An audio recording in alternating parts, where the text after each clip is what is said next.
Hi guys, today we'll be visiting a first-year University of Waterloo student. He is a former student of mine and he's currently studying computer science. Before entering university, I trained him on linear algebra.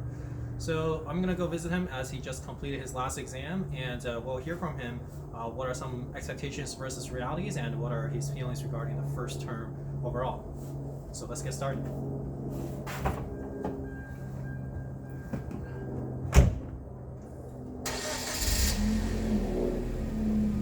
Alright guys, so I have Justin here with me. He might look a little bit beat up because he just completed his last exam. I know it was calculus. Yes. So Justin, why don't you tell us a bit about yourself? Okay, so I'm Justin. I go to the University of Waterloo. I'm in my 1A term, and I'm majoring hopefully in computer science. Hopefully. But so far I've enjoyed the courses. I just finished my calculus course today. It was pretty tough, but the exam was really satisfying to get that over with. I just also finished CS 135, which is the introductory computer science course for CS majors or math majors as well. And I also finished Math 135, which is the tough algebra and proofs course. So I'm from Oakville as well. I went to Oakville Trafalgar High School, and in terms of high school courses, I just took the regular courses. I didn't do anything like IB or AP. Did you participate in any math contests? Right, so I participated in the Euclid math contest, but that was a requirement to apply to the University of Waterloo for computer science. The contest was interesting because I've never done a math contest before that, but it was tough in the sense that a lot of the questions are not very practical questions, right? You have to kind of figure out some approach to getting into finding a solution, and that's not quite applicable, such as in the math content that you'll see in university. Tell us what are the courses that you're taking this term? Okay, sure. So right now I'm taking Math 135. I'm taking Math 135 is the formal proofs course, introduction to proofs. I think we call it classical algebra, right? Yeah, classical algebra or something like that. Mm-hmm. I'm also taking Math 137, so that's the calculus course that you have to take to your 1A term as well. I'm taking CS 135. This is a requirement for CS majors, but I think for people in the math program, they can choose to take this CS or CS 115.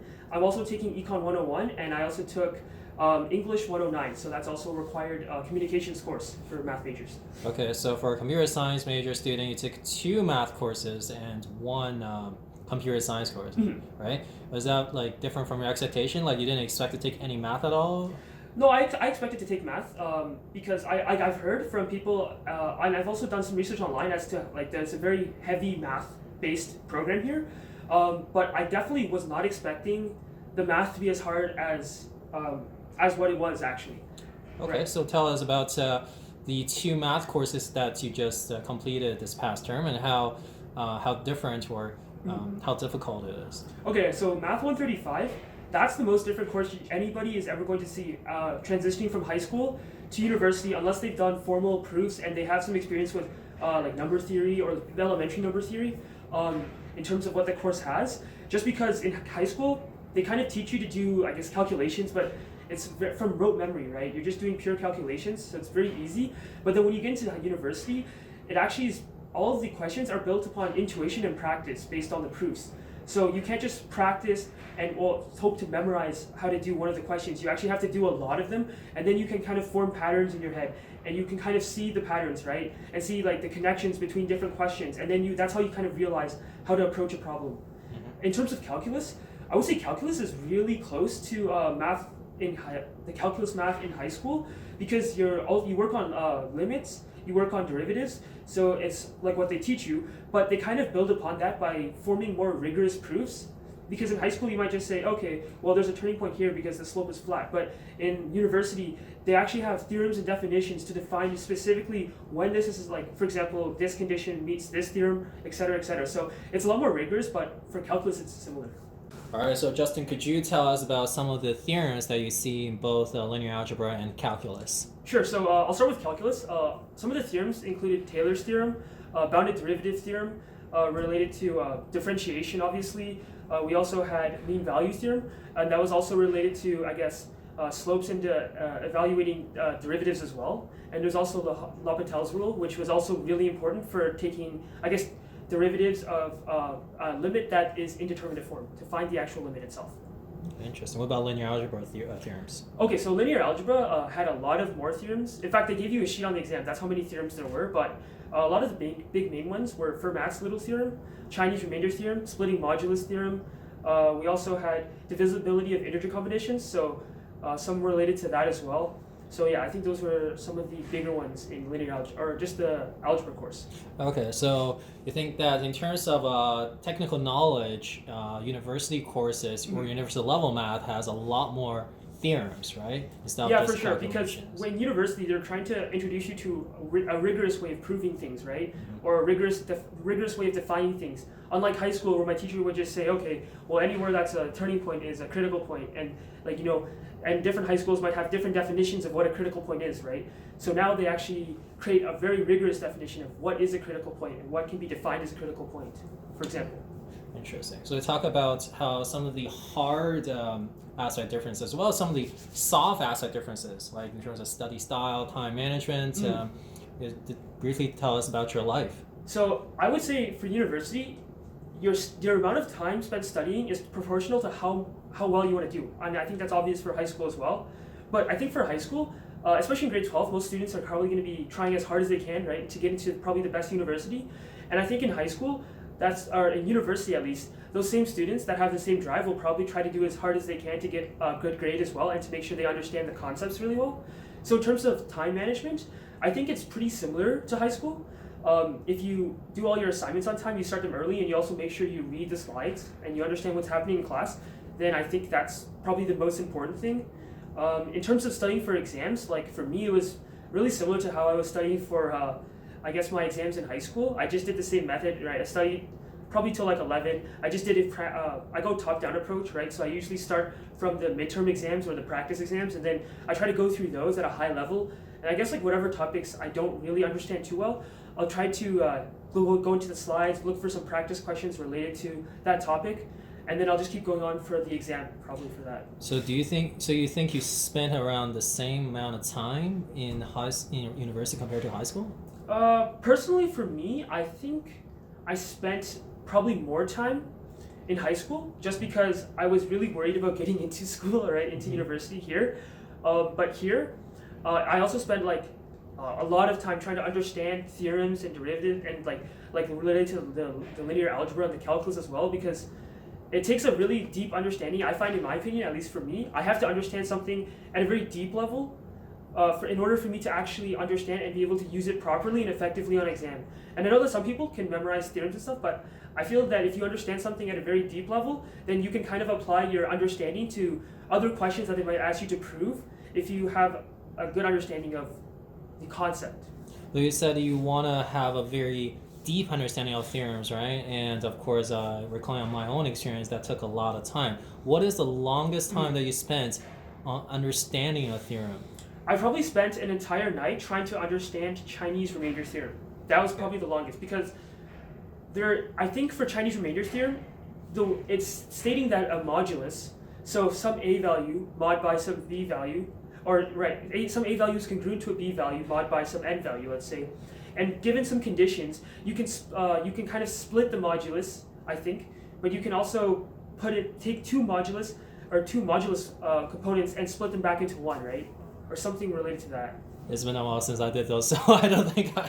Or maybe that's splitting modulus theorem. But some of the theorems also overlap, so some of them are also very similar. So I like to also get a good understanding of why I would use this theorem over this theorem if they're kind of similar as well, so I don't get confused over exams as well. So yeah. So that was one night. How many hours, if you could ballpark it? Well, so it was while I was working on the modulus unit assignment. So that probably took me a good 12 hours to figure it out. Just on that one topic? No, just working on the exam. The topic of trying to understand it was a different thing. That was like probably another few hours as well, if you consider that as well. And this obviously was not like present in high school, right? Like just on that one. No, they don't teach you, because high school doesn't rely on too much of the intuition. It's more just memorizing how to do calculations. Okay. All right, so we talked a bit about the two math courses. Now let's shift gear into computer science. Okay. Yes.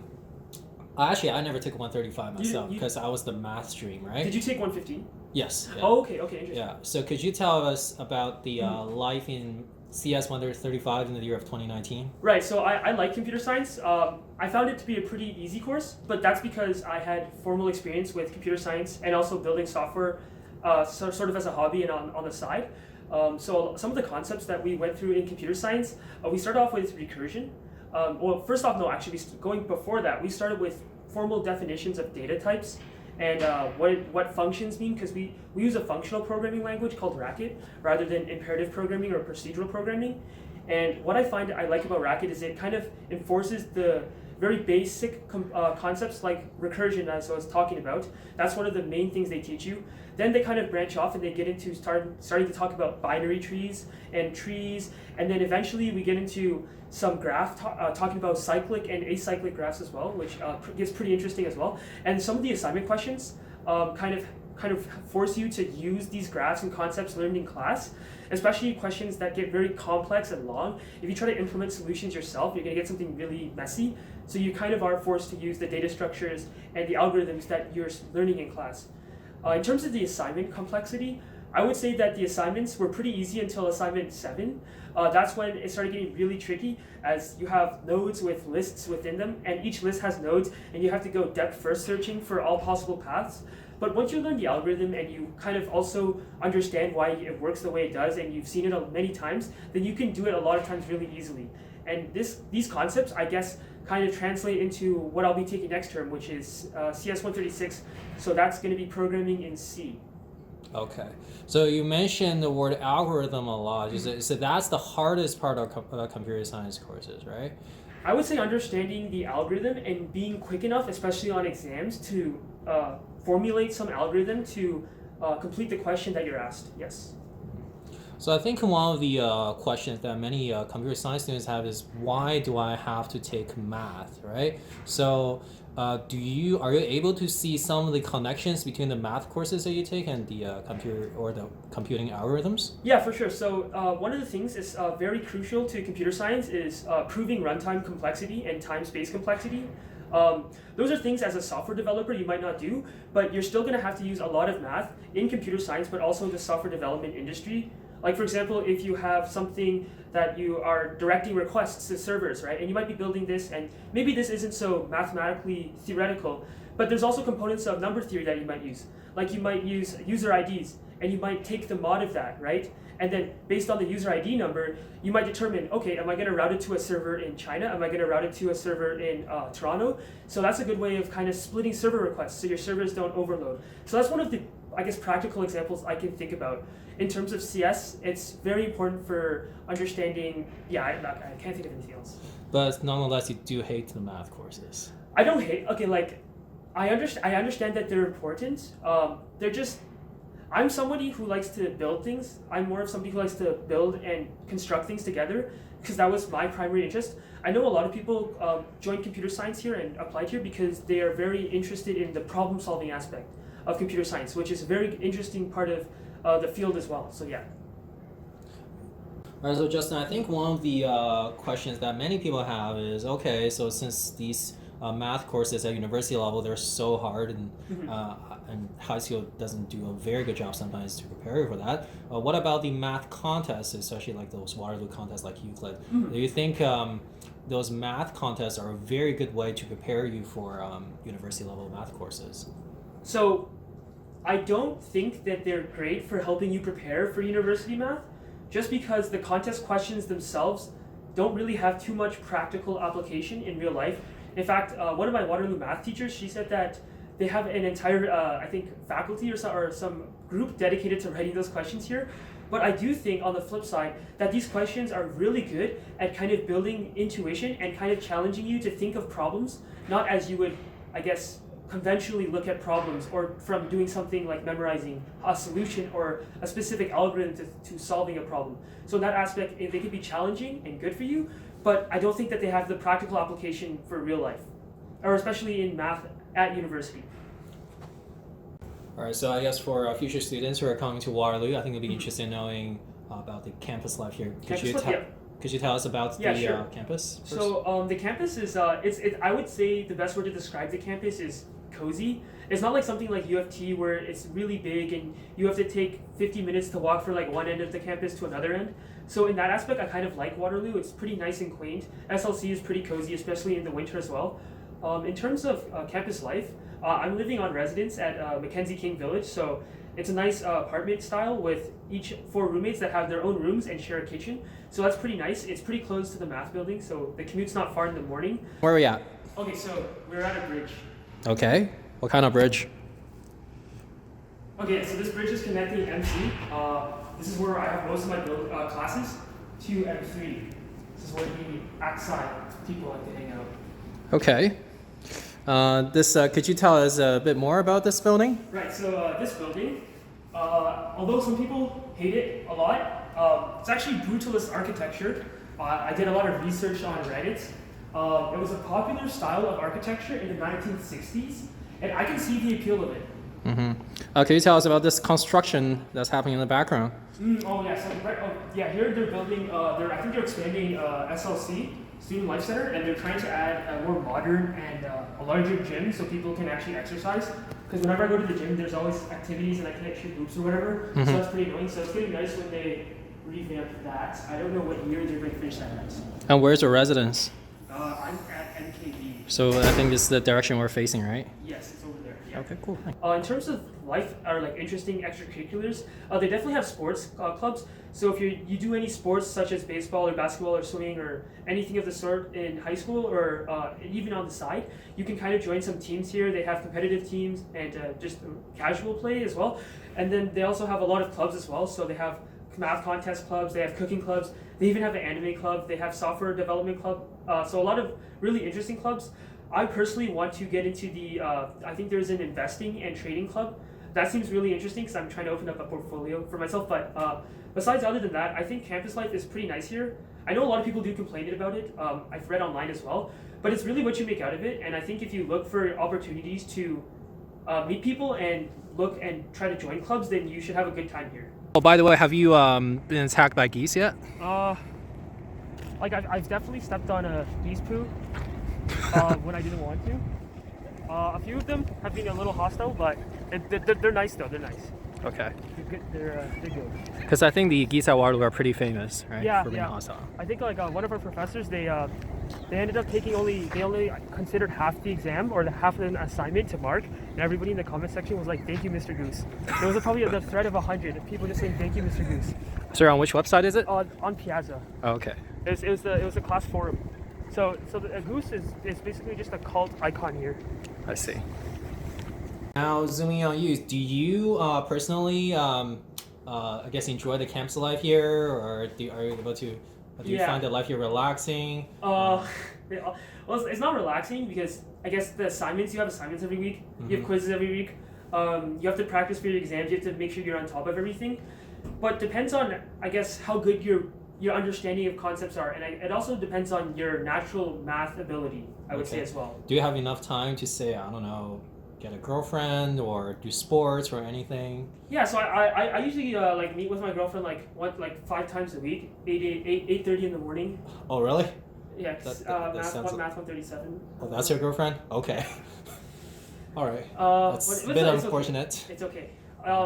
Other than that, I played sports in high school, so I played competitive baseball. But I found that in university, it also depends on your time management. But for me, I found that I would have no time to do any extra sports. I might go play basketball after like a quiz or an exam on that same day, and that's maybe for a few hours, and then I have to go back and start the next assignment. So it depends on how, I would say, in my opinion, I think it actually depends on how good you are at math and what your natural ability is. Because you can kind of spend a lot of time just trying to study something, and you'll do fine if you put the effort in, but in terms of just free time, it depends on your efficiency at math, your time management, but also some of natural ability I think plays in as well. So let's talk about natural abilities a bit. Do you think that can be changed? Do you think that can be improved? Yeah, definitely. I think it depends on how young you are when you start, right? Because if you start building good fundamentals in math, then you'll be able to understand concepts and build upon your foundation a lot better than if you start trying to build the concepts and fundamentals in high school similar to how I did, right? But I find that either way, when you come into math here, they kind of teach you everything ground up in terms of proofs and number theory. So I think that's good in the way of thinking that it's not really based upon high school. They kind of try to refresh your math, and they try to build it up. They try to build it up yourself. But nonetheless, you think having a very solid foundation is, for example, how to manipulate algebra at a young age would be helpful, right? Yeah, definitely. Like if you're natural at that, that will save you minutes of time on an exam, which might not sound like a lot, but it's really important, right? Into helping you get a better grade. It's also problem-solving ability, especially for CS, right? For example, when you apply to companies, you have to do coding challenges, and those are not too different from figuring out like number theory proofs or something, right? Like it's just the intuition ability to kind of figure out the answer to a solution, right? Just in different mediums. Okay, because I remember when I was training you, I was very tough on you in terms like the algebra, right? Like positive, negative, getting rid of fractions or fractions. Do you think that pain was worth it? I think it is because, like, for example, if you factor out or try to factor something out the hard way, it can waste a lot of time. You can make mistakes, and that can take off a lot of marks, right? Even if it's just a calculation portion of a question. So I think it is important to have a really good understanding of algebra, but I don't think that you can't be good at, for example, number theory proofs or math here if your fundamentals are not great. You just have to kind of restructure them at some point. You just need the time, right, to kind of you need wrap to, it up. At some point, you need to go over and address those problems.